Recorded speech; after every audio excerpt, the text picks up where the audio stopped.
Hello, everyone. How are you doing tonight? Well, it is the end of the Thanksgiving weekend, and it is cold in Oregon tonight. Like, we're talking Minnesota cold, and had a couple of really nice, bright, clear days. I got out on my bike. It felt good, and was coming home from my mom's house on Thursday night and left my share of the turnips and the mashed potatoes in the car, and found them the next morning, and they were almost frozen solid, so didn't matter. It made for a great breakfast, and I hope everyone's doing well.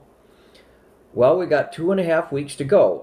The first thing I want to bring up is if you look in week 8, you will see a test in there called the final test. And that is not your final, that is a practice final. But if you would like to start working on those questions now, the final exam is very close to that. The questions are just like it. It's about the same length.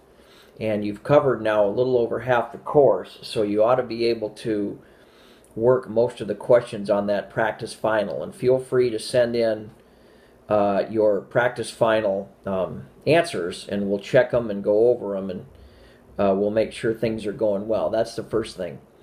The next thing is we're always trying to make an attempt to show how you can use the concepts that we're learning in your professional area and especially in the dissertation. So you will be getting quite a few studies from me in the next few days. And these studies have lots of good quantitative meat and potatoes in them. So what I like to do is if I get, there's an app called iBooks, and when you get emailed a PDF file, the PDF file will go into the app, and then it stays there. And so you can read the PDF files on your iPad pretty well, or print them out, because there's some good things in there, but they're coming. So lots of real-world studies, lots of examples. The next question is, yes, we just finished the ANOVA week, and the ANOVA calculations pretty straightforward, but it has a lot of applications that are really sophisticated, and we will get into a few of them before we're done. One of the questions that came up, well, two questions came up, is let's say I have an ANOVA with 4 groups, and I'm supposed to, my null hypothesis is that the mean from which those samples came, the 4 populations, are equal. And the alternative is that one of the means is not. Well, that means one of the means could be different from all 3. 2 of them could be different from each other and the other 2, or all 4 of them could be different. There's no distinguishing that with the ANOVA. All we know is that they're not all equivalent. That's our alternative hypothesis. Well, we don't know that. We find evidence for it. So then the question comes up, well, how do you know which mean, let's say one of them is different from the other 3, how do you know which one that is? Well, then you can also go ahead and conduct 2-group independent t-tests, but if you had 4 groups, you would group 1, 2, 3, and 4, you would have to conduct 1, 2, 3, 4, 5, 6 independent sample t-tests on different pairs of 2 groups to see which of the 2 groups are different. And this is rarely done, but it could be done. In theory, you could do it. In theory, you can conduct as many tests as you want to draw a picture of the phenomenon. So one thing to notice is that the ANOVA is the equivalent of a independent 2 samples t-test, except it's for more groups. In fact, there's a really good little experiment you should run if you have time. Now, let's say I have these 2, here's 2 samples here. Okay, I'll leave them there for a minute.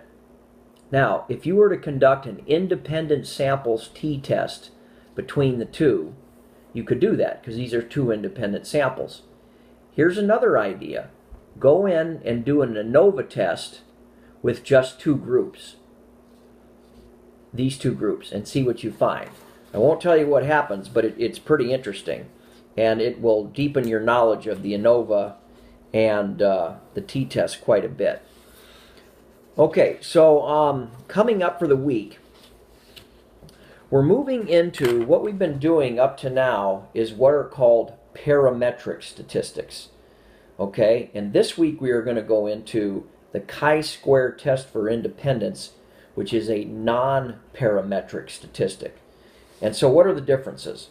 Well, a parametric statistic is based on populations that are continuous and normally distributed. So for instance, the heights of teenagers that are 16 years old in a certain area are normally distributed. The lengths of cats' tails in a county could be normally distributed. Okay? So the t-test and the ANOVA test are used to compare the means of two populations that are pretty close to normally distributed continuous variables. So the cat's tail can be any length between 5 and 10 inches and anything in between. All right, that's why it's called a continuous variable. Now it's also called a ratio variable, because with the cat's tail, for instance, a 10-inch cattail is twice as long as a 5-inch cattail. Okay, that's why it's called a ratio variable. All right, now we're moving into using categorical variables. So categorical variables are gender, political party affiliation, whether you like Ford or Chevys, whether you like the Ducks or Beavers. Categories can be under 18, between 19 and 25, or over 25. So you have categories that we're going to deal with now, and we're going to deal with a parametric test called the chi-square test for independence. And here's how it works. So let's say you have some populations here. Now I'll hold up my little notes I've been making today. Okay, over here you have 60 females, 60 Fords and 40 Chevys in a population. 60 Fords and 40 Chevys.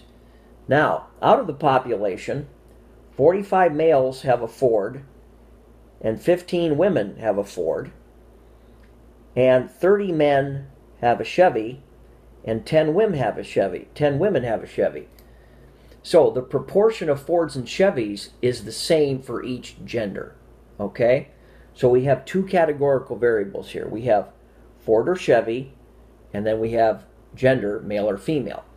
Now, if we were to, what our null hypothesis is going to be this week is that these two categorical variables are unrelated, meaning gender has nothing to do with whether you prefer Ford or Chevy.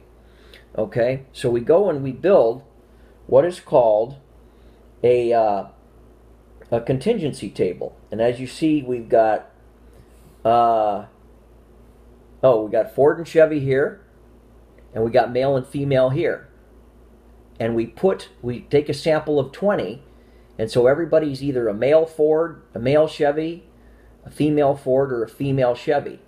Now, if gender had nothing to do with whether you liked Ford or Chevy, you would find equal proportions. But due to sampling error, that may not happen. So the key is, how much does the sample have to deviate from equal proportions to reject the null hypothesis that the categorical variable gender has no relationship to the categorical variable which type of vehicle you like. And so that's what we're going to be doing this week. And there's a real good paper that you'll look at and study. And the first exercise is pretty simple. Now, you're using what's called a chi-square test. So you're now getting used to how to report the results of the test. Well, first you had the T, then you had the F, now you have the little chi-square Latin thingy, and then you have the degrees of freedom, and then after that it's just the same as the T and the F. Now your degrees of freedom with the chi-square test is a little bit different. You're going to take the number of rows in the contingency table, which is 2, and you're going to subtract 1. Then you're going to take the number of columns and subtract 1. So that degrees of freedom will be 1 times 1. So for this test, the degrees of freedom would be 1. Now you can also conduct chi-square tests for independence. And let's say now you have football players and volleyball players. So your categorical variable is sports team and you have AP courses, economics, stats, or AP calculus. So you're trying to decide whether the null hypothesis that which AP course a student takes is not related to which team they're on. And the alternative hypothesis would be that the categorical variables are related, although you don't know how. So in this case, you have 3 columns and 2 rows, so your degrees of freedom would be 2. 3 minus 1 times 2 minus 1 is 2. So that's where we're headed this week. We've moved from parametric statistics to non-parametric statistics just for this week, and there's 2 kinds of chi-square tests. We will be working on the chi-square test for independence first, and there's a good calculator. It goes pretty smoothly. The key is you have to interpret it correctly, and everybody's been doing a good job. You don't read more into a statistical test than is there. So if I believe that the categorical variables gender and preference for vehicle type are unrelated, then that's my null hypothesis. The 2 categorical variables are not related to each other, or one is not dependent on each other. And the alternative is that it is, that those variables are, but we don't know how. So it's a pretty simple test. It's used quite often, and I expect the week to go pretty well. So I think that's about all I have.